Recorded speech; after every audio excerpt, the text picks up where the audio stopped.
Welcome to Discover Indie Film. I'm your host, Jeff Howard, and I'm very excited. I have two people with me in person, and we each have our own microphone, which, believe it or not, this is the first podcast with three mics at once. So I have Alan Sanchez and Soren McVay here. Hey, you two. Hi. Hello. Hi. I'm absolutely honored to be on this third mic. Yeah. Yeah, I got so tired of having two people share a mic across from me that I just went on Amazon one day and went for it. So anyway, we all have our own mics. And these two wonderful people are responsible for the film Watcher. I'll give out the credits first, and then I'll talk about the awards. But Alan wrote and directed, and you're also one of the producers. There's three producers. And Soren is the lead actor and also credited as a producer. English is tough sometimes. So day by day. And at the Sherman Oaks Film Festival just last year, 2022, in November 2022, it was an official selection for short film horror, and it took home Outstanding Short Film Horror, Outstanding Screenplay Horror for Alan, and Outstanding Performance by an Individual in a Horror Short for Soren. So you each got your own award, and then the film itself got an award. And I'll add, I don't know if you guys read the emails thoroughly, but the Filmmakers Awards are chosen by a jury of your peers. It's people who had films at the festival previous years are the jury for that. So in a lot of ways, I think they're kind of the best awards. I feel it. I mean, when I saw that, when the list got posted, I looked it up and I was like, oh, I didn't win, because it was in order. So I was like, oh man, okay, well, it's cool to get, nominated, just to be picked up. And then I just saw the filmmakers. It's like, oh, snap. I got to text Soren. That was the best and most surprising text message, Tracy. Let me tell you. It's for it to be reviewed and loved by peers from the film festival. To me, feels way more special than what would be judges, because it's just like it's fellow filmmakers acknowledge the movies for what we did. And I think, to me, not to knock an award by judges, by all means, I would love awards from everybody, but I agree with you. I tend to like that acknowledgement from my peers. It's such an honor to be picked up for a screenplay and film, and of course, obviously Soren for the lead. And I've been banking for Soren to win an award. I'm just like, let's give her somebody. She did such a good job in that movie. Bless you, my child.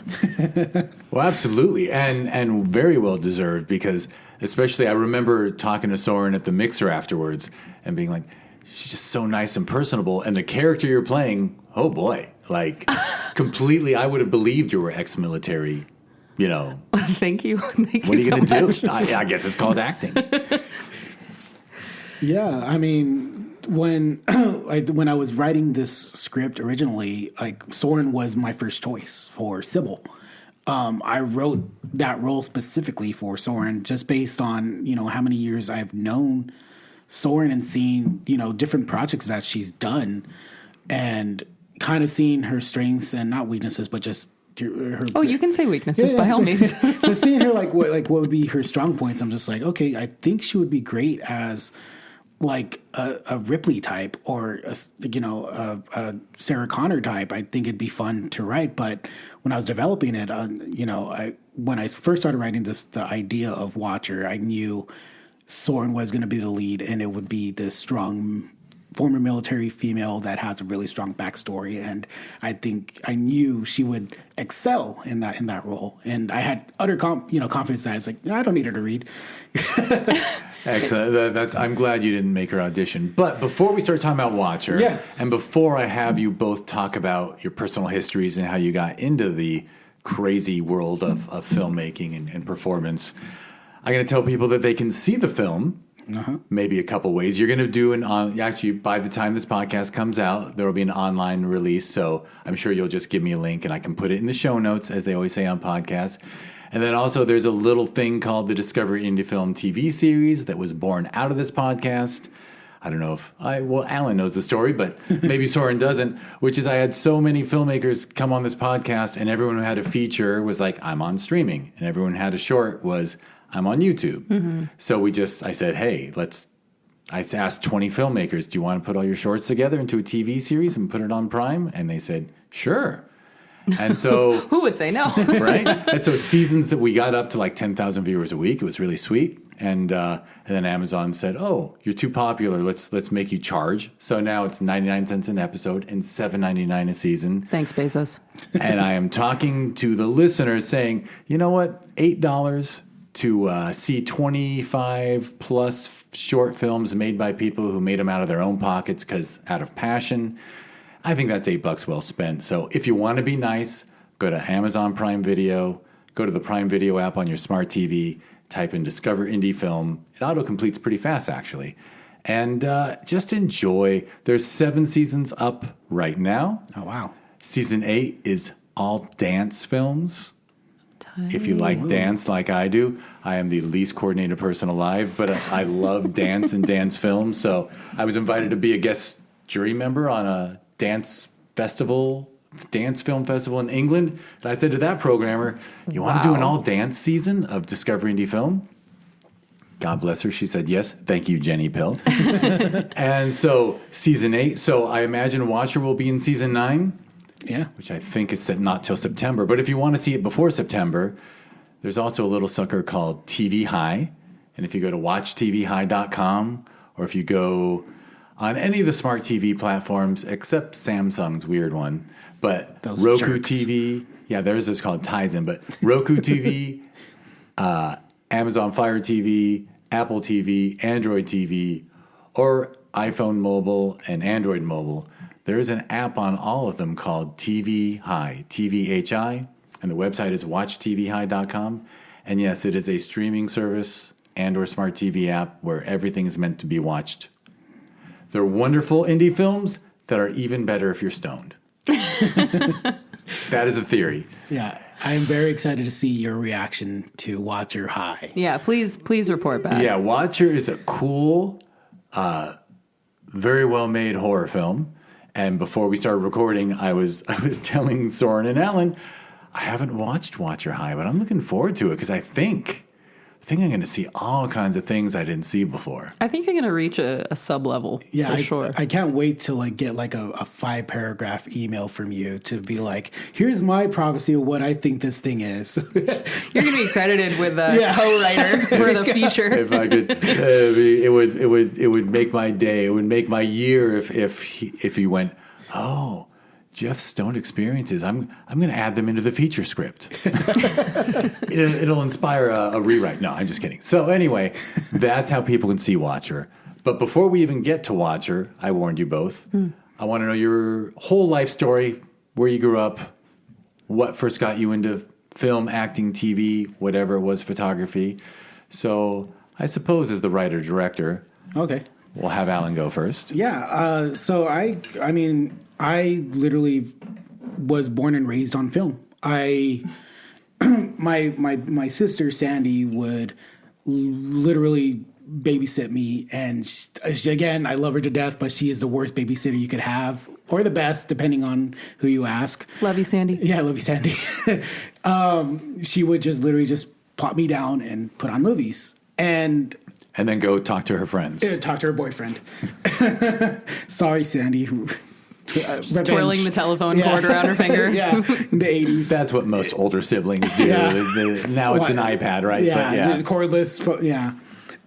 So, yeah, she would just put movies in front of me. But the interesting thing is, it wouldn't be like Disney movies. It wouldn't be, Never Ending Story or anything, which I would watch too. They would be horror movies. And I would be like 3 years old, 4 years old, just watching horror movies. 4? 3 Yes. or 4? Yeah. And my first memory of a movie is A Nightmare on Elm Street. And it's the scene with Freddy and Tina in the alleyway, and he stretches his arms out, and you just see it stretching. I just remember being so in awe of that, being like, what am I watching? As a kid, I wasn't like terrified. It was more like intrigued than anything. So I remember, I guess my mom saying, like, as a kid, I was never, I would jump, but I wouldn't be afraid.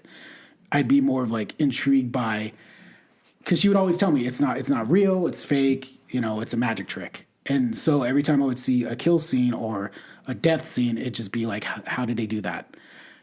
You know, how they're okay. Okay, cool. And I'd be excited about seeing like the next kill because I'm like always curious to see how they did it. And so like it just, that intrigue just would always happen. And then it just grew even more because my dad would always take me to the movies weekly from like when I was in kindergarten up. So I would just go see a new movie every single week. And I guess it just stuck on me. And from there, I started writing at the age of 8. I started writing my own little, like Goosebump style books. I wouldn't have a typewriter. I just literally fold paper and write with my bad chicken scratch writing little chapters of these bad stories. I think one of them was called Scorpion. It was just literally about an overgrown scorpion that was in Texas, and You're halfway to a movie right there. Yeah. Actually, a giant scorpion, overgrown. And make some calls. Yeah, I heard there's a couple movies like about giant lizards or giant gorillas. So. The Meg.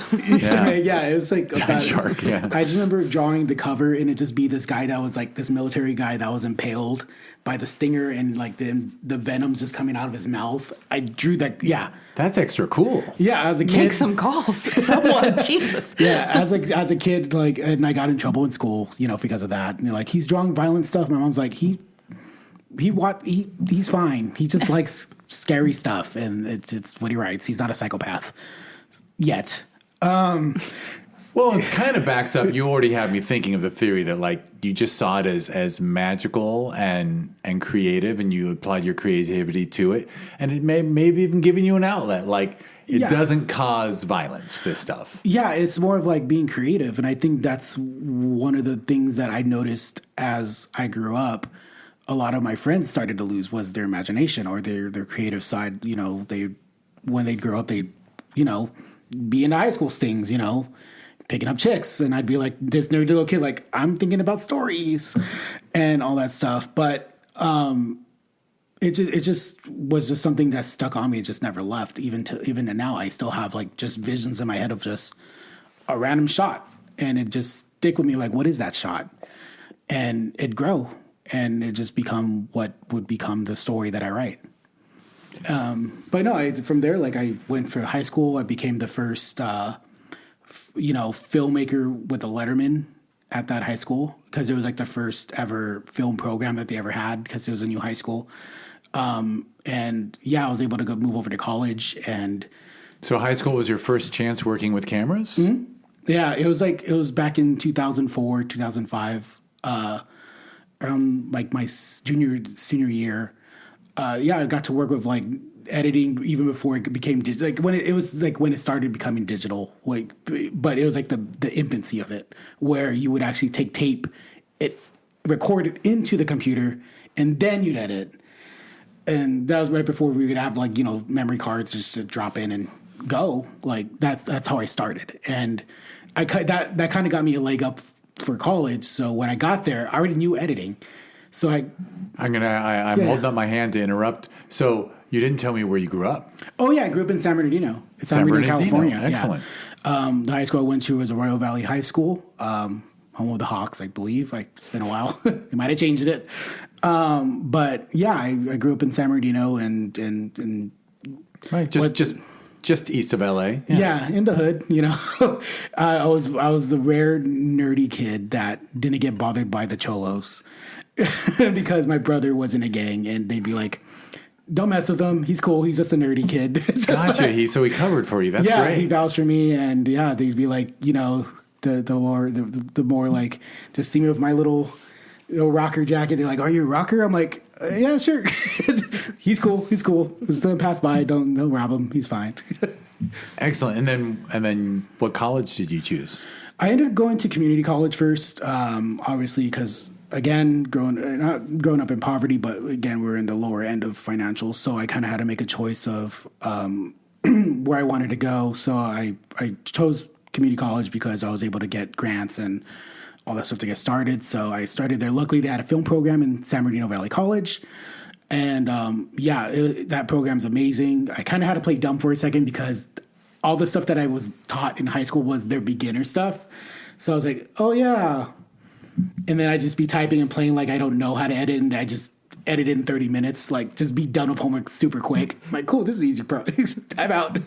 But they have like a great like a director's program there with acting and directing. And that's where I kind of got my foot into playing with more directing and all, doing the exercises they have. And I was able to start flexing that muscle, even though I did a few things before, like in high school, doing skits and little short films. I didn't really get a chance to fully direct, and I wanted to direct, and that's why I started developing there. And eventually I graduated with an AA there they pushed me. I wanted to do film, but they made me do TV production, which is kind of the same thing. It's just different classes, but they do the same thing. And then I ended up going to Cal State Northridge, and was able to get a grant and took out a loan to live by myself, because by that time I was already in like my mid-20s. And I'm like, I am not going to be dorming with like an 8-year-old kid, be like, hey, you want to buy some beer? Can you buy some beer? Oh, they would have wanted to. They would have been buying, like, thinking like we're going to be buddies with this guy. Like, oh, yeah. So I took out. CSUN, Cal State Northridge, the locals, we call it CSUN, has a really good film program. They do. And I was able to get into that program. I went into their TV program because they're so selective on their film program. I think they only choose like 40 people a year, which is hard, even when I was already on a provisionary. So I kind of like switched over to TV production just to stay at CSUN, because it was such a good program. Again, similar classes, but just, different paths. But I ended up getting my own place there, living there for 2 years and graduating with a BA. And then luckily I was able to get a few gigs here and there. And then from there I started just making my own independent productions with a couple short films. And ended up being one of them ended up being Watcher. And the whole time you've always been creatively driven. And I assume you were the type you were continuing to write your stories and things the whole way? Yeah, I would always have just random ideas. I would either just draw stuff, like pretty much what would be in my head. Like either it'd be like a frame of something, just a shot. I would just draw it. Like for example, I had a short that I did a couple years ago called Banshee Avalon, and it literally the first thing I had in my brain was a shot of a girl staring out from like a vast mountain cliffside vista, and that ended up being the first shot of the film. And that was just the first thing I saw. I drew it, and then I ended up starting to write it out, and it became what it was my first like official short film was that. And then Watcher kind of did the same thing too, which is the shot of a tree, which is like the center of the shot, and then we kind of pushed in, and I didn't know what that was, and it became the first shot of the film. So it always just starts off like a weird thing that pops up in my head, and I just kind of fill in the blanks from there. Yeah, it doesn't surprise me that you went from story writing to being enthusiastic about directing, because it sounded like your story writing was always very visual. Yeah. Including like drawing things in addition to it, which, hey, you were storyboarding. Yeah, like it would be like just little fan ideas, and it was kind of building myself to storyboard. And it's interesting because like I'm also more of a music writer, not a music writer, but it's just more like I tend to make playlists before I start to write, because it gives me a tone. I get a feeling when I look at this visual, and I try to find a playlist that kind of gives that feeling, which builds up the tone. So with every project that I do, there's always a playlist, and Watcher has like a playlist with nothing but like tense music that builds up of like, from The Conjuring or something. I was about to say, okay, before I jump to Soren, because I'm really ready to jump to Soren. But I was going to say, I have a feeling that a lot of your playlists are mostly soundtracks from other films. Like, you seem like inspired. I would assume you're inspired by soundtracks. Yeah, there's soundtracks, and then or they'd just be random songs that would fit the tone for the music. Like with Watcher, it'd be like music from films, from soundtracks, but like my other short, Banshee Avalon, was actual music that was like folk music that fit like this, what would this girl listen to on her playlist, and I would just have the tone from there. Excellent. All right. We hit a good point. You already mentioned Watcher. Yeah. We can jump over to Soren's life story. Hello. Good to meet you again. So nice to meet you. Okay. I am from Santa Cruz, California. So a teeny little surf town, about an hour and a half south of San Francisco. I grew up in the woods, so up in the mountains surrounding Santa Cruz. And I joke that I grew up in a tree on the side of a mountain.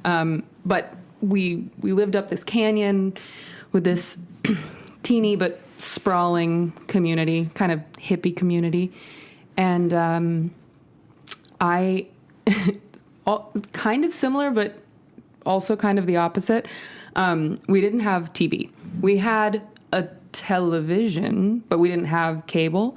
And so I saw tons of films that were my mom's favorite films just on repeat. So I know all of the dialogue to so many films from like the 70s and 80s that I'll see a random scene of it and realize that I remember the exact like cadence in which an actor delivers their lines. Is just, can't do math, but I can recite A Fish Called Wanda by heart. And it was Mom's VHS collection? Yeah, it was VHS collection. We had a little movie rental store down in Felton, our teeny little town. And we just rented all the same movies, and I just watched tons and tons of movies. It's so interesting because I miss a lot of cultural references from my own era, because I grew up in the 90s, but I didn't watch TV at all. To this day, I am mesmerized by like a Clorox commercial. I cannot pay attention to anything else if there is a TV on in the room. But yeah, it wasn't until maybe 6th or 7th grade when I was at friends' houses and I'd finally get to watch TV there that I finally got SpongeBob and Friends and The Nanny. I loved The Nanny. But yeah, so I don't know who spearheaded this, but I started acting very young, and we had a little improv troupe with our neighbor kids, and we would put on shows, and we'd drag our parents on stage. I'm sure they weren't happy about it, but yeah, I always found myself in some sort of production. And I went to a small, very arts-heavy school, and we did plays every year. And I think I was one of the few kids who really enjoyed acting, and so they'd just give me the big roles, and it was a real reality check when I realized that I was getting them just by default. It wasn't necessarily because I was the best, but I did. I started doing community theater when I was around 10 or 11, and I played Peter Pan. And then I would do shows every summer through community theater, and then keep doing plays in school. And then when I graduated high school, I wanted to study something else. I'd applied to colleges to study something completely different. Didn't get into them. Test scores weren't great, and ended up going to community college as well. I went to Cabrillo Community College, which has a really, really amazing theater program. They received a grant, like a massive grant, right before I got there. So I got to be in their inaugural production in this beautiful new state-of-the-art facility. And when I started going to community college, I just felt kind of directionless. I really didn't know what I wanted to do. And at a low point, decided to sign up for an acting class. And the second that I got into a theater, I was like, oh, this has continuously, since I was so little, been the thing that makes me happy. And I immediately made a whole new bunch of friends and just felt like I'd finally figured out what I wanted to be doing. And then I had the talk that every actor is terrified to have with their parents, where they go, Mom, Dad, I want to be an actor. And they both went, duh. My dad has erased my actual high school graduation from his mind. And he has said multiple times that it was announced when I graduated high school that I was going to be studying theater and acting. So I guess it just always made sense for them. Took me a little longer. And then I transferred I stayed at Cabrillo for a while because I also started working for their professional musical theater company that's in residence in Rep every summer and winter. And I worked on the technical side of it. I was a properties master and I was an assistant stage manager. So I always joke that because I did both those jobs for the same productions, I'd spend my whole day building things and I'd spend my whole night watching them get broken. And then I'd come back the next day and I'd spend my whole day fixing them. And the cycle went on and on. But when I finally got all my ducks in a row and transferred, I went to UC Santa Barbara, and it's a stunning school and has a really, really wonderful BFA program for acting, their acting emphasis. It's my alma mater, too. No way. Oh, yeah. Go Gauchos. I'm a gaucho. Who knew?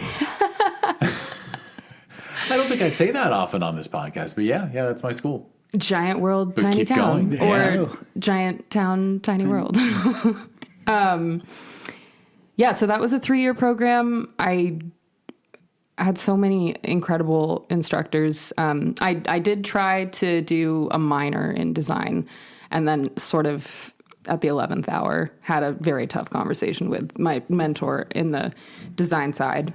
Shout out Vicky. I love you so much. Just saying something's going to suffer. I can't give my all to both directions. And she went, okay, well, you came here specifically for this reason. So you got to finish out with your BFA. And I'm, so grateful that someone picked me up and set me down on the course and had me keep going because I was just paralyzed by it. But graduated with a BFA in 2015 and then moved down to LA. And within that first year or two was when I met Alan on a production where you were writing and... Well, you had been a writer, but it was no longer. I got your script. It was a bit of a mess. It was a mess. I got asked to write a rewrite, and because the director had a mental breakdown, because they weren't able to figure it out how to write to make the character stronger. So I wrote this draft and ended up being in the table redraft, and I think it was well received. But ultimately, I was just a DP, and then they found out that I wrote. Mm-hmm. So the people on my team were like, "Quickly, rewrite this, please." It's for a thesis for one of the schools. I won't say which one, but it was a thesis, but. Yeah, I ended up writing this rewrite, and that's how I ended up, Soren got casted as the lead of that project. And that's where we met on set, because we didn't really interact, I think, during the table read. You were more like working with the director, because that's what we do. I'll be quite honest. I've blocked a lot of the memories of that. So you'll have to refresh my memory. Nothing like working with a clueless director, huh? We met on set, and we were both miserable. I think as we both for some of the same and then some very different reasons. It was a bizarre collection of people. Yeah. There were some really cool people, and then there were some where you're like, did someone just write you? I just remember. How are you real? How have you made it to this point in your life? Acting the way that you do. It was extraordinary. It's a scene study. Honestly, I pull from that all the time when I'm trying to play someone who's insufferable. Yeah, I just remember our first interaction was you were sitting, I was setting up the shots. I didn't really talk with you yet, but I just remember. I'm so intimidating. You were sitting, no, I wasn't even intimidated, but it's just I was just so busy not trying to kill somebody. He's very important. But Soren was sitting on a bed, and I think it was in your room in the scene, and we're in between shots, and the director leaves and goes off to go do something. I can't remember, but I remember the sound guy that we got. I won't say his name, but he kept trying to hit on you. And see, like I said, I have blocked out I remember getting so peeved by that. Because my one rule is I tend to be so respectful as much as I can on set. And this guy was the most unprofessional douchebag I've ever seen. And I'm just like, this motherfucker.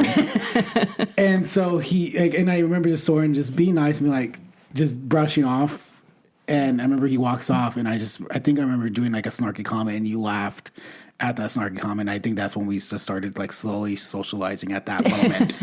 That we both hated this set. Bonded in trauma. Yeah. And you could tell he was an ally, obviously. Yeah, of course. Yeah, I didn't be like, hey, what's up? Thank you. Very much. Sometimes I get myself in trouble with sarcasm, but yeah, sometimes we can jokingly make women think we're nice guys by putting down the assholes. But anyway. Right, but also the term nice guy at this point is the term for the guys who defend completely ridiculous actions by saying, but I'm a nice guy. So just so you know, fun fact of the day, the term nice guy is now... Oh, nice guy's no good? Nice guy, no good. No good. That's good, why nice guy. That's why I go with cool guy. Cool guy. Cool guy. The cool guy is in. So the cool guy was the DP. Yeah. Sound guy was a douche. Yeah. Yes. Or a jerk. Yeah, and I remember watching douche canoe. Watching the cut of the thing, and it was just so butchered. But I just remember, because I'm an editor too, and I just remember being so mad at like the whole thing, and just remember seeing the dailies of Soren being like, and everybody in that thing, they're so good. It's just things, as you know, with what after you finish shooting, you think you have something good, but something like bad editing can ruin it easily. Mm-hmm. And I know there's a good pilot in there somewhere, but I knew Soren was really good, and I knew like I wanted to work with Soren in a different capacity down the road. So like we kept in touch, and we added each other on social media, and I think a few months after like I graduated, we had lunch and we just caught up, and we realized we were good buds.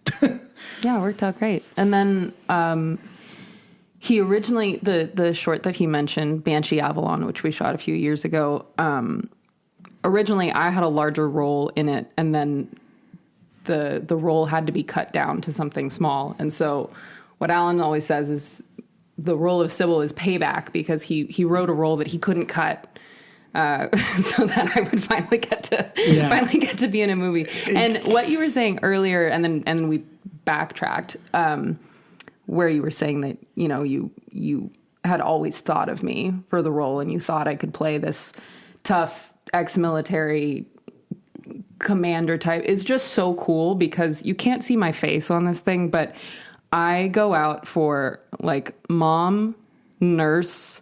I just have like a Midwestern face that people just want to ask for directions all the time. So I don't scream military all the time. So it's just so cool that you were like, no, absolutely, Soren's the one. It was such an honor. Yeah. So thank you again. Yeah. I mean, it's just more like I see, even me just hanging out with you, just, when we talk, and your honesty, like I was like, oh, you give brutal honesty, which is one of the things I love about you as a person. And especially when it comes to my writing, you're honest about it. You have good questions. It's not just be like, this is a great draft. But no, Soren always did that bluntness. But then I would always see when you put your foot down on things, and that's when I would see. I was like, no, Soren is not just a nice person. Soren is also a strong person. And I think it'd be fun to have Soren play this character, which it's not on our reel yet, and I think it'd be great. Well, now my reel is spectacular. My first shot is from Watcher, and I come out looking like a badass. I have to retake my headshots to match my reel. Because my headshots, I look like a kindergarten teacher. And to me, like, Soren has that feel, again, of early, in my opinion, I don't know if like casting directors see it, which they should. Is like they have, to me, it's like early Sigourney Weaver, again, just that strong female type where like it's an everyday woman. Doesn't have to be like this glamorous, life. It's like, no, it's like it's the everyday woman, and this badass and beautiful and cool and just all around. Thank you for inviting me on this podcast so I could just get complimented for 40 minutes. That's really nice of you, Jeff. I really appreciate it. I'm a cool guy. Honestly, everyone gets complimented, except the person who's unnamed who made the unbearable pilot. But, but no, I mean, if those circumstances hadn't risen, then we wouldn't be here. So, thank God for some people not doing their jobs right. For sure, and I it's funny because I had questions about another thing that I'm not going to ask because we should leave that other thing that you met on in the past. Oh yeah, no need. And just focus on this.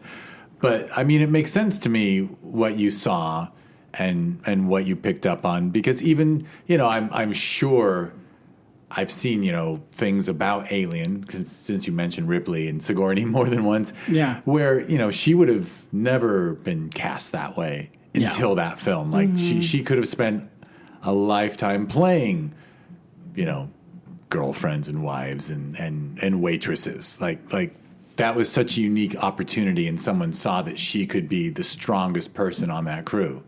And it's just so cool that you saw the same thing, and you prove it, because, like I said, not completely sarcastically, that I was really I was quite convinced by the performance. Thank you. For sure. Oh yeah. As was our jury of former filmmakers. Yeah, I mean the character Sybil is just, again, it's just more of like how I was developed as a writer. It's to me, like, a good strong female character has to have a good backstory. Is like, and it's not just like, oh, I am badass. What about you is badass? And I think, what circumstances have led you to be the person that you are today? Yeah, and I think, like, it's rare. I go by like what I've seen as a young kid. It's just like there's been inclusivity in some capacity, but it has, like, the right director's done it. James Cameron's done it. You know, he's written just Sarah Connor, and my brain had a brain fart. But he's written toughness. But I think Soren's character in Watcher is a leader. Yeah, and I'm not sure that Cameron really makes women leaders as much as they're just sort of solo tough humans. Yeah. But they're not leading a crew of people. There's always a dude who's the captain. Yeah. And I took that aspect of, how do I take this leader, but how, like, instead of it just being like this stereotypical military type, what would cause this interesting backstory of this character? Why is this leader here when this person is probably honorable? Why would she be there? And so I had to conceptualize this story of, like, this sister story of, she's doing it for her sister. The one thing that she's held up, which was her military background, has failed her. And she has to do this insane, terrible thing, but she's doing it for the right reasons, while everybody else in that team is doing it for personal reasons, personal gain. She's the only person that has it's personal, but it's not selfish. It's not selfish. Right. Yeah. Like, everybody else is kind of, very selfish, you know. And you wrote Watcher with the idea of it being a short that could be expanded to a feature, or is it after you finished the short did you think, I would like to expand this? I wanted to. Originally, I wanted it to be a feature. It's just, again, as every indie filmmaker goes through the line, it's like, I can't afford that. No, and it's not two people in an apartment having a conversation for 90 minutes. So, so it's not just the opposite of that. Those are there. Sometimes people make wonderful indie features about that, but that's not what you're writing. Yeah, and to me, I wanted to just get the best part of the story condensed down into a. Originally, my brain was going to be 15 minutes, but it's now a 20-minute short. But I wanted it to be to get the feeling of what I wanted the feature to be, which is this roller coaster ride where it slingshots. It builds, like, you pull that slingshot, and it's like kind of like a roller coaster. You're going up to that thing, but when it drops, it doesn't stop till the very end of the film.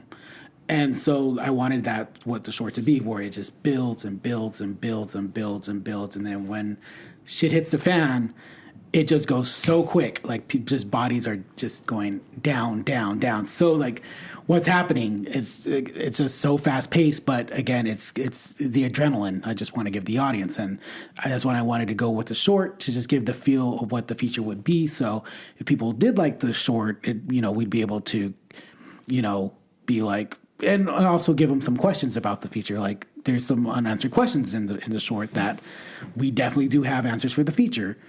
and it just leaves intrigue, and then also give them that adrenaline rush of what a roller coaster ride would be in 20 minutes. And that was my goal, was to give that slingshot moment to the audience and give them intrigue for what the concept is, and have it stick out more than the typical horror movies that kind of been out. Like, I needed a way in, and so that's with the invisible thing that we do, which is completely naked to the eye.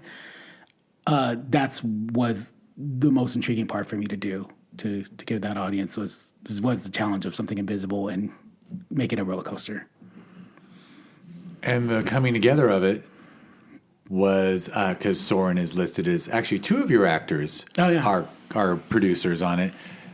How did you just show her the script and say, hey, I would love you to be involved? And it sort of grew into, well, I need help getting because obviously I appreciate that you had some help producing, because Lord knows it's a lot of hats to wear. I mean, yeah, it was pretty much a one-man show for, unfortunately, production wise for Alan. I was thinking about it the other day, thinking about coming on here, and it was just it was already so impressive that the film is so good, but knowing the film, the process of production, every single thing that happened, it led back to Alan made it happen. Our food was Alan. Our location was Alan. Our housing was Alan. We didn't have anybody else but this poor guy who's created, conceived, wrote, directed, birthed this whole thing. And then on top of it, he's wrangling the entire production team and cast and our Airbnb and our car rentals. And it was just, we had some key elements drop out at the beginning. Unfortunately, the huge props to our whole crew. Everyone was incredible. Our DP was phenomenal. He came in like halfway through our rehearsal process and just immediately understood what Alan was trying to do and was so involved and just cared so deeply. And that's obviously you can make magic if you just have people that care. Yeah. It doesn't matter if you only have $1. Like you're gonna make something really beautiful. But yeah, it was a skeleton crew for sure. Yeah, that was one of the biggest challenges in the beginning. Soren was my first point of contact with. When I first finished the first draft, I went straight to Soren because I really just wanted to see Soren's reaction to see if she wanted to pursue this as a lead. And I sent Soren the draft, and I think literally less than 3 hours later, just got a text back like, "Holy fucking shit!" That sounds like me. That's a good 3-word review. Yeah. I was like, "Okay, cool." Okay, cool. And then from there, cut, print, moving on. Yeah. I was like, "Okay, I think this is going to be the next thing I do." And then I think I was telling you early on, I was like, I think I'm just going to focus on directing and editing this time around, because the last short, Banshee, I did everything. And by everything, I DP'd. I did everything. I was so burnt out and financially strapped. I was like, I think I'm going to try to get a producer. Luckily, we got some eyes from the Banshee Avalon, so I think we might be able to network somebody that might be able to help us to get this thing off the ground. And we got a few producers, but unfortunately, we lost them early on. Not in a do the bad blood, it's just more like they just couldn't see the budget working out with what I was intending for. I was like, I think we're going to do this for $30K. They're like, I think that's not going to work at all with what you're trying to accomplish. And my indie filmmaker side is like, I disagree. I think we can do this. I think we can just think outside the box. To me, it's all about honesty. Tell whoever's going to jump on this project that here's what we have. Everybody's going to get paid the same. And pretty much the extra money that we're going to have is going to be used to get resources to what you want so everybody will get what they want. They'll be happy with what they get. And it's not going to be that many cuts. It's just more like we're price cutting the rates, but we're paying everybody equally. It's not going to be like,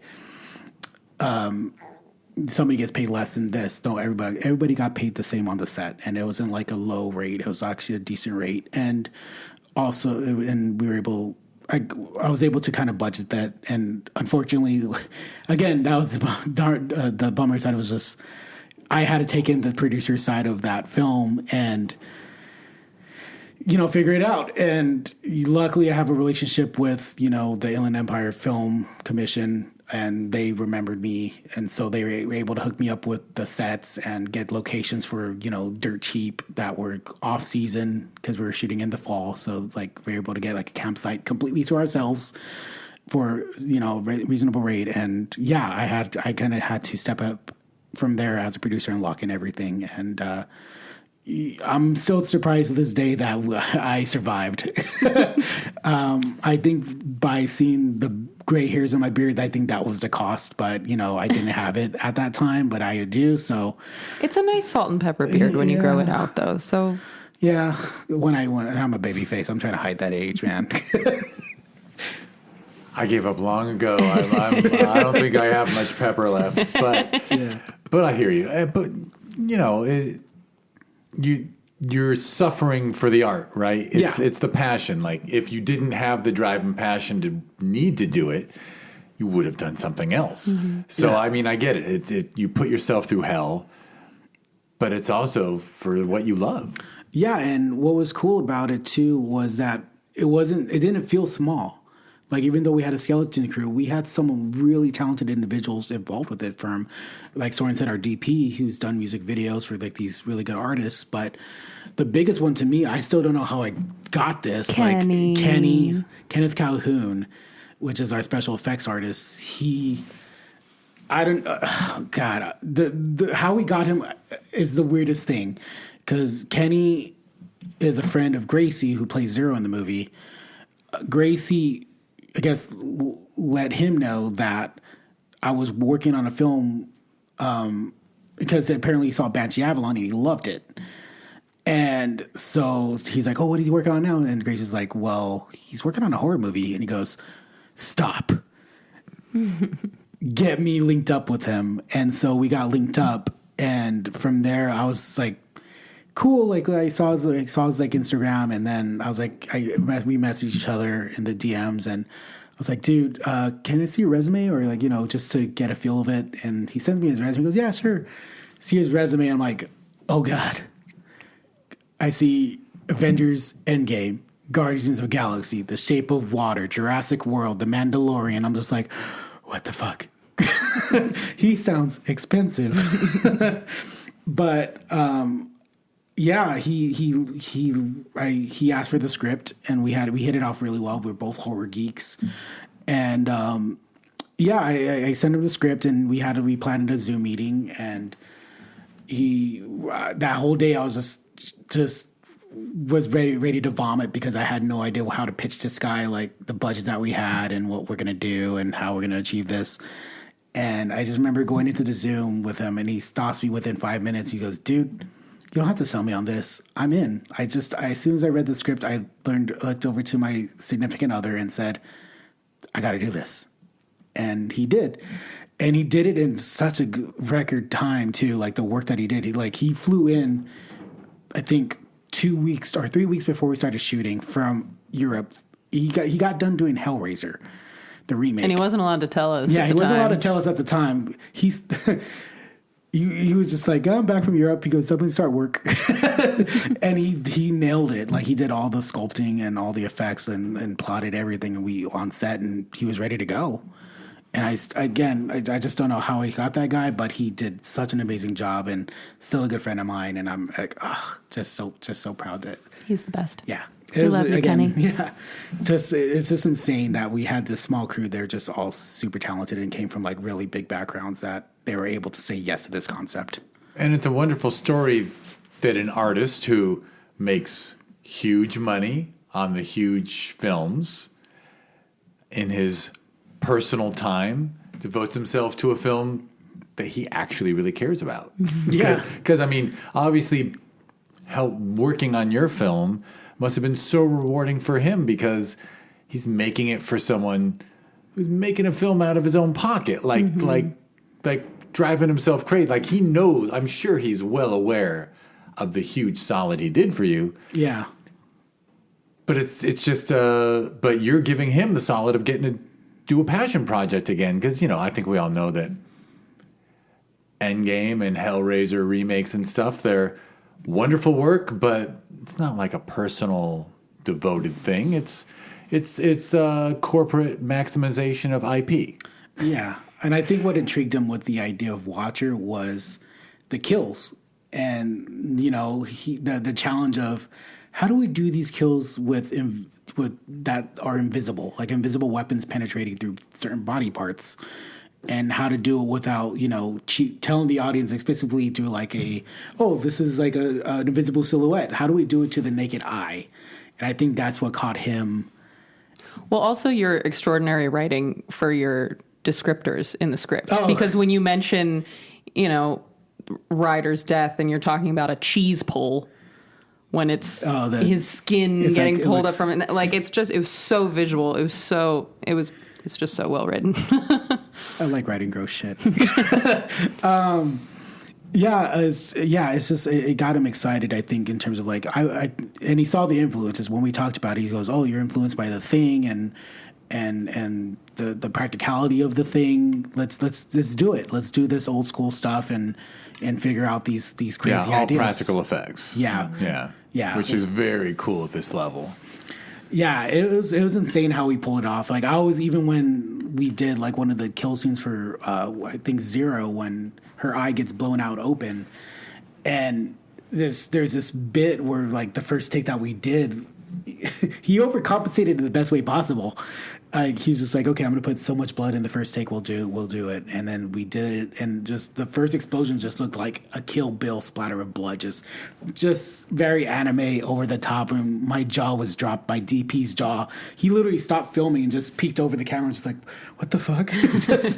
It was the coolest thing. But yeah, at that level, was to have like, you know, such a skilled person in an indie project was just amazing. It was really cool just to have like my small project get elevated to the next level from somebody that saw the potential, you know, and gave the solid. And I am forever in debt with that dude. and Gracie Lacey, who you had mentioned playing Zero, another wonderful performance in the film. Amazing, so memorable. And actually, you dynamic. might be a little sexist because your female characters are significantly more memorable than your male characters, I think. Well, I think Ryder's cool too. Ace is funny. He's funny. So great. But like, if you wanted me to name people, like I remember Zero. Yeah, Zero was like I again, like the guys, I remember their kills, to be honest. They have good kills. Good kills. Zero. Gracie was another person that I worked with before on a different project called Banshee Avalon, and they were such an amazing actor that I immediately want to work with them again, and in some capacity. And they're the one who brought in this amazing Kenny. Yeah. They brought in Kenny, and Gracie's Kenny's last name. Oh, Kenneth Calhoun. Yeah, I think you said it before. Yeah, might as well say it again. I'm sure people would want to Google Kenneth Calhoun. Yeah, look up Kenny he goes by Kenny, but you can also look up Kenneth Calhoun. But Gracie is one of the most nicest human beings you ever meet. They've been such a support. It's like a little sibling to me, practically. We became really close, but I knew what's funny is that the original idea of Watcher, Zero wasn't even in the picture. Like, it's like I was just looking. I wanted to bring Gracie in some capacity. I just didn't know what. And it was either going to be a cameo, like as the news reporter or something. Just didn't know what. And then I realized when I was developing it, I never had a driver in the heist crew. Like, so like either Ace was going to be driving shot up or something. I don't know. And I was like, oh, you know what? It'd be cool to have this driver that's very mysterious. And in design, in Zero's design, I kind of had it be like, okay, she has this makeup that covers her eyes, but there's a story to it. And the audience doesn't know, but I know that she covers her eyes, but she has a mask, like a bandana that she covers her whole face. So her whole face is blacked out when she's driving, so nobody could tell who it is when they're, going through this heist or whatever heist you're doing.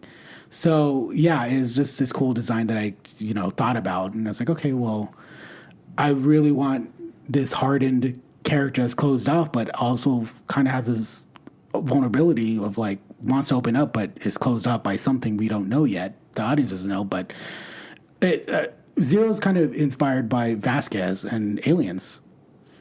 It's this hardened characters, this badass that can stand up, even though they're tiny, they'll stand up ready to go to even the biggest boys like Ryder, who's this experienced dude, doesn't give a shit. She doesn't give a shit. She'll push him and be like, what the fuck? You want to talk shit? Let's go. But, I tend to I wanted to create a balance of two guys, two girls in the team, and they're both equal. They're all equals. They're not, lesser or, dominant. Like even Ryder and Sybil have this respect for each other. They look at each other, and because you could tell there's history.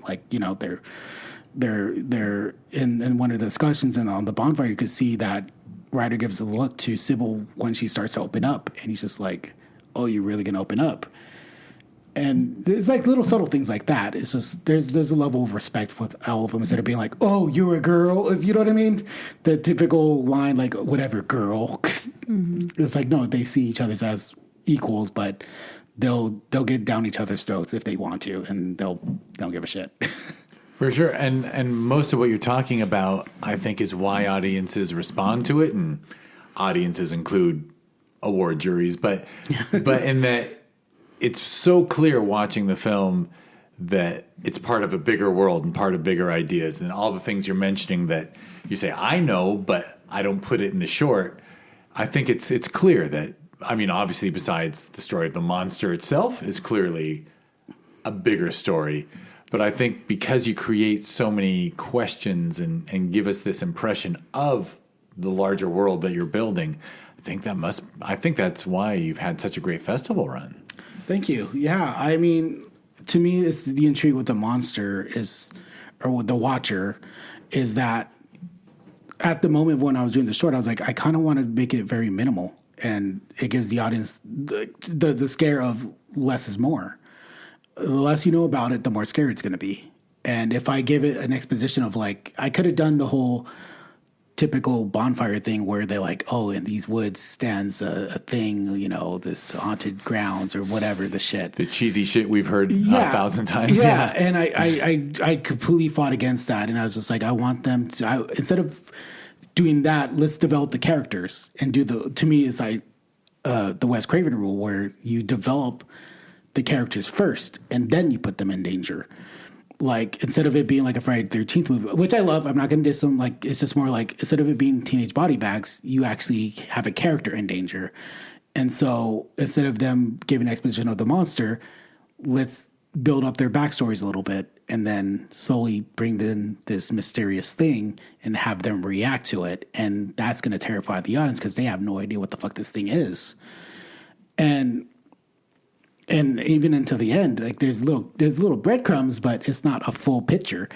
And that's for the audience to walk out and talk about with their friends. What do you think this thing is? Why did it do this? And when it did this, it's intentional. And I want to give the audience that intrigue and get them maybe excited for a feature. Who knows?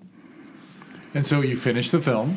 Well, we'll get that. And then I mentioned the festival run. So Are you still? Are you done with the festival run? You have I have a couple festivals, but other than that, it's just more kind of just the. Have you been doing it for a full year at this point? Yeah, we've been doing. That's a long year, huh? Oh, trust this weekend that I've had. Whoo. Too many meals out. Too many meals out, and trust. Well, I think stress snacking, waiting for the award. Stress eating and social eating, right? Yeah, stress eating, social eating, and then drinking, and oh boy, just. I'm ready to get back on the treadmill and just think about writing again. We do some of our best thoughts during cardio, right? Yeah.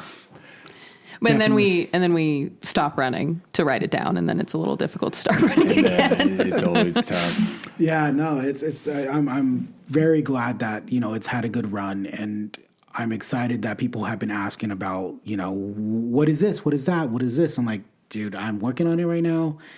And I'm excited about what we're doing, what we're developing with this thing. It's even though I kind of already had an outline for it, it's more now that I'm writing this thing, and it's got me excited that people even at just a sort of reacting to that level has me very stoked at what the road brings ahead or what lies ahead with Watcher. Even though I cannot call the feature Watcher because there's 500 Watchers now. Yeah, multiple films and TV shows came out and just pulled that rug out from It didn't under exist us. before either? Or? No. It was 29, 20 times. Like, I got Watcher. That sounds like a dope name.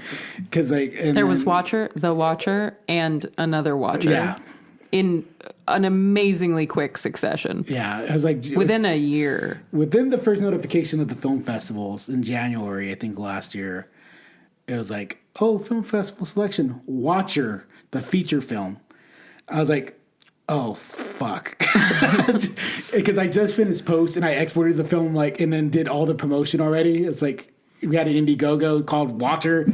And I was like... I also have a line in the film where I call it The Watcher. I can go in and I can ADR, I can dub it. Yeah, I was like, shit. But... It's funny because you're actually speaking to my soul because if I had $1 for every filmmaker, I pulled aside after a festival and said, so look, do you have to keep this title? Because I can tell you we had 6 ride shares get submitted this year. You know what I mean? I feel so bad for everyone I like who submitted a ride share because we've had more than one ride share, I think, but you gotta just have a title that it's not the 19th on IMDb. Yeah, and don't add the. Like, don't try to cheat and be like The Watcher. Like, there is another 20,000 of those Watchers. It was the unfortunate. Are you worried to say the new title because you might jinx it? Luckily, I have a V in there, so they can't take it. But, the Vacha. No. Yeah, the Vacha. Yeah, it was nuts. And then I had an unfortunate situation with a festival that another Watcher's score got mixed in with my score, and it didn't get me in the festival by accident. I was supposed to be selected, so I guess somebody's score. Yeah, he's like the judge scores or scores, right? I was thinking musical score. Oh no, like the judge scores to be an official selection. You know how they have placement scores. So there's 2 Watchers at this festival, mine and another one. Mine was apparently good. The other one apparently not so good. And somebody either did a human error and kind of mixed in the scores by accident. And I got the rejection letter. I was like, huh? Not because I felt like I was going to get in. And then I had an email like, this is a bummer, but, hopefully, down the road I'll come back with another one. They're like, hold up. You're supposed to be in this. They had investigated. They're like, yeah, apparently there was a bunch of Watchers this year, and your score mixed in with another one, and it averaged, lower, in which they kind of just didn't realize it. It wasn't us, was it? No. Because we did that once, though. I think it was with a ride share, though, where what people don't know, like Film Freeway is the platform now for submissions, and when you give whatever person working for whatever dedicated staff members updating Film Freeway, clicking the official selection box or clicking the not an official selection box, and if there's 3 ride shares submitted and they're supposed to click one, if they click the wrong one, there's no error correction for that. I actually had to send the email to somebody saying, "Fuck, yeah, sorry, you didn't actually get in. Oh no, yeah." But the nice thing is they can't review you because they're not only you can only get reviewed by an official selection, but it's an honest mistake. Yeah, it's one of the funniest things too that happened because all my friends got in this festival and I felt like the kid looking out the window. Oh, didn't they fix it? Yeah, they fixed it. I got in, but it was just that first day seeing all the official selections. And I got in, see me in this place and this and this. And I'm like, I just felt like Bart Simpson staring out the window with a broken leg. Like, oh God. I wish I was there. Got picked in. And then you got in. And then I got in. And 2 days later, I was like, surprise, bitches, I'm in. But yeah, it's funny how that that does happen. It's tough. Which another lesson about titles, memorable and unique. Yeah, make it very memorable and unique. I'm lame because I like a long, confusing title, but I know that's really bad marketing. Yeah, I tried to. Well, you do the the long, complicated title, but you start it with like one word and then a semicolon. There you go. And then you do your long, complicated title, right? No, Watcher, military movie about people who need money. And they're haunted. let's workshop that one. Let's workshop. That's not the title feature. I probably, everything for me goes back to Dr. Strangelove. There you go. Or How I Learned to Stop Worrying and Love the Bomb, or whatever. Brilliant. I probably just blew it, but that's close. Yeah, I mean, yeah, it's like, to me, it's like a good title. It's like it has to stick out. It has to be strong. Again, like I thought Watcher's going to be strong, but there's people not the same. But I mean, even with the one that I'm working on right now, even this other project I'm working on right now, I am so happy that like I even looked up the trade. Like there's all the downline, like it's not there. It's not there. Cool, we got a chance. Buy that domain, baby. Yeah, buy that domain. Go Buy the domain. daddy.com. Go on every social media network. Grab platform, every single and grab handle. the @. Yeah, I already have one for like a title that I've been working on. I'm like, got it. It's stolen. You can't do it. You can't take this one, emo kid. Like it's just like Very funny. Well, anything you want to? What else do we need to cover? And by the way, I'm going to add for those who don't know, like at the Sherman Oaks Film Festival when we showed Watcher and Alan came up and did the Q&A and you did it by yourself. And then after, I don't know if you know this, but Soren said to me at the mixer the next day, I think, or was it was later right that day? after. It was later that day. Right across the street. Oh yeah, we finished with the 5 Yeah. horror films. That was so much fun for me. It was Because I pulled my self-indulgence moment and I said, okay, we can go a little long at the theater. I'm going to add a 5th horror film to this block.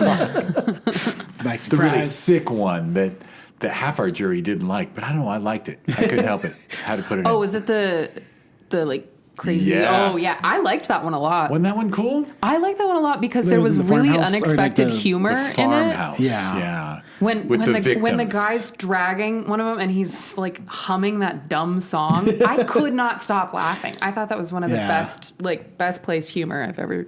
It was very zany. I Come liked across. it. Like I especially the told gore. the audience, right, that guy, that wasn't an effect. That was a circus freak. Oh, That's Yeah, a that guy was with a his medical real- that condition was where he his can't real grow body. muscles. oh my God. So that's how it's crazy. But anyway, so I was trying to say that Soren said to me, it was so cool because she said she normally would join you for Q&As. Yeah. But this one, you got to have the spotlight to yourself, which I thought was very fun. Yeah, and that rarely happens because usually I try to bring everybody in, and I don't want to be like the the go-to guy. Like it wasn't just me. And yet you did everything. I It's did. your film.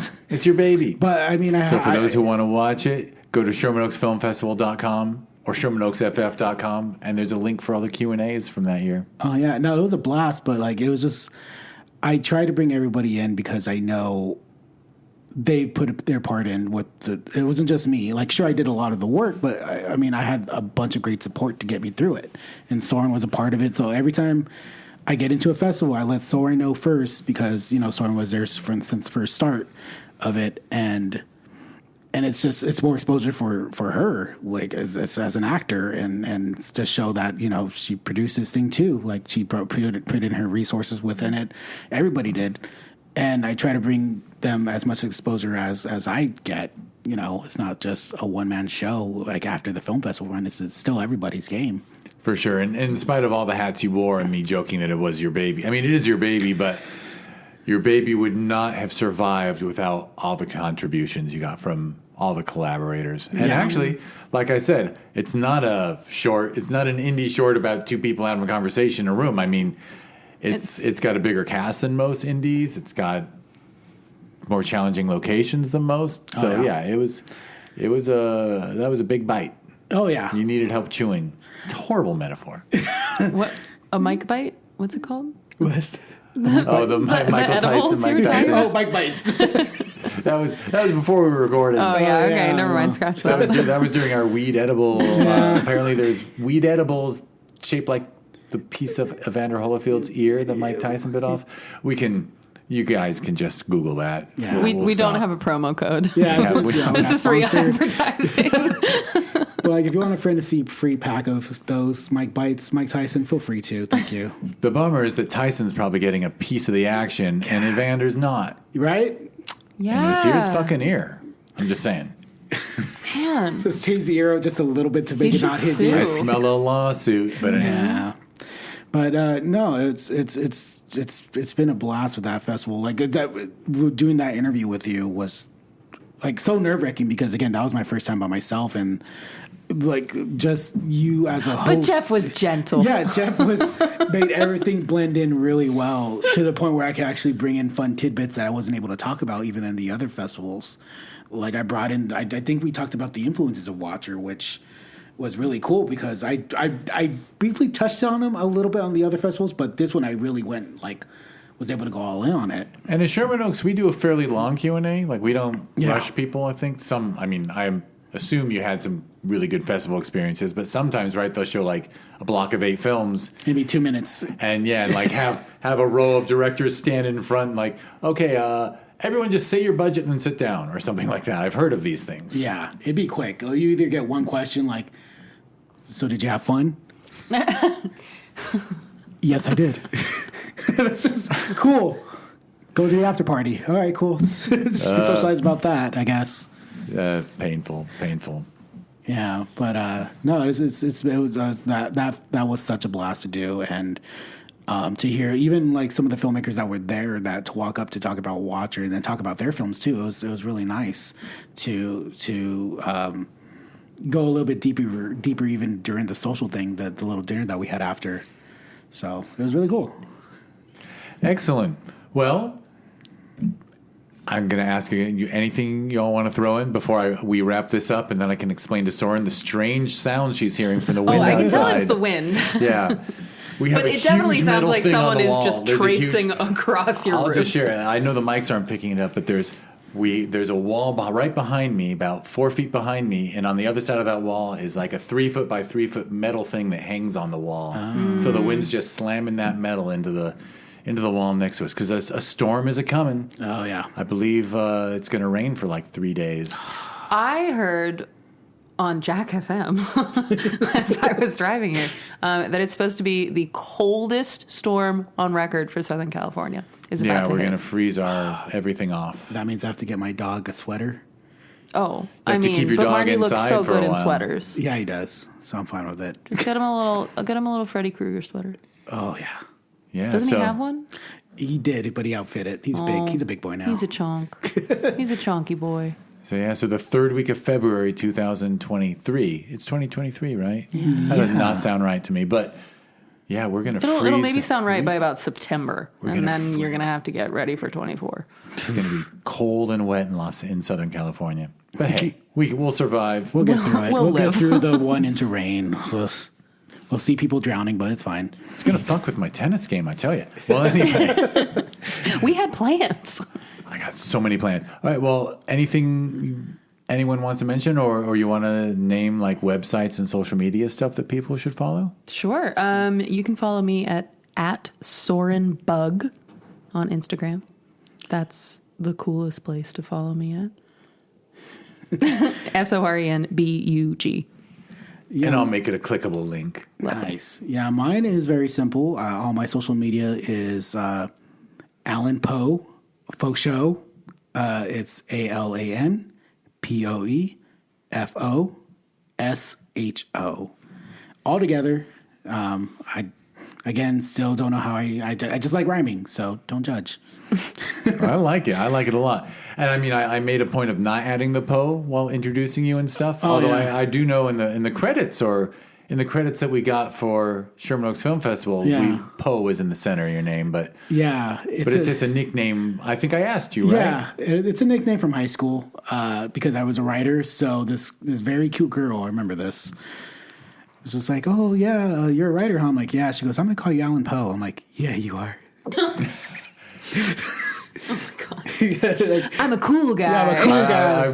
It's like she was my crush, so I was like, yeah, just nervous, but she spread it out like, oh, it's Alan. So as soon as he started saying Alan Poe, people caught on, and it just never just went away.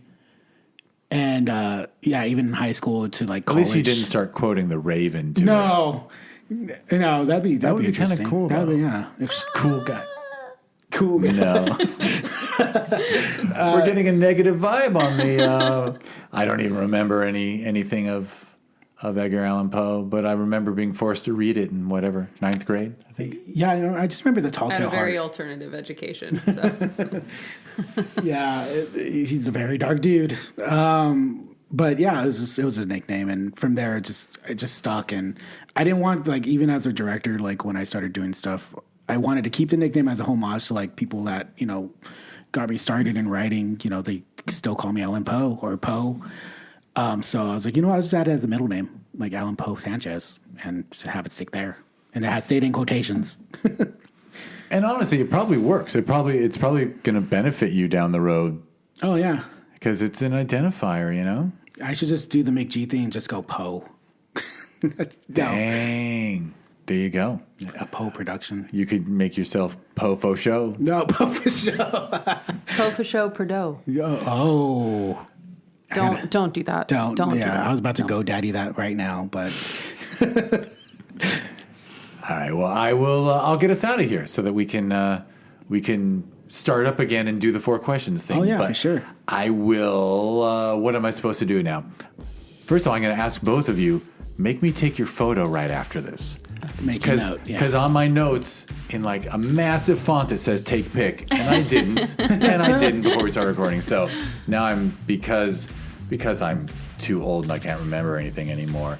I knew I would forget again, so I'm counting on you young people to remember. So anyway, we're going to take a picture soon. And for those who want to learn more about this podcast or the TV series that was born from it, go to discoverindiefilm.com or on Instagram.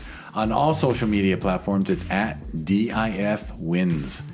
I know the first 20 people who are on the podcast, we had a little vote for what the social media should be, and at DIF Wins won. So anyway, and that's for the podcast and the TV series that was born from it. And I believe Alan's film, Alan Poe Sanchez's film, will be in season 9, which is very fun. And I think that'll be September of this year, which weirdly will be here too soon. Mm-hmm. This is just February we're recording, and I think it's going to come out in April. Yeah. And so, passage of time. So anyway, that's about Discover Indie Film. And by the way, be nice, like, subscribe, write a nice review. Share with a friend. Even go on a Prime Video app on a nice big TV. Don't watch movies on your phone unless you're like a certain age and that seems normal to you. I don't want to judge. But open up the Prime Video app, rent the show, rent Discover Indie Film, and then give it 5 stars. If you don't give it 5 stars, I'll hunt you down. Anyway, and we talked about how Watcher was at Sherman Oaks Film Festival. We hold that festival every November, and you can go to ShermanOaksFF.com, and it's at Sherman Oaks FF on social media. The sister festival is called Film Invasion Los Angeles, and we hold it every June. And you can learn more at FilmInvasionLA.com, and it's at FilmInvasionLA on social media. And yeah, we mentioned TVHi in the beginning. Watch TVHi, TVHi.com.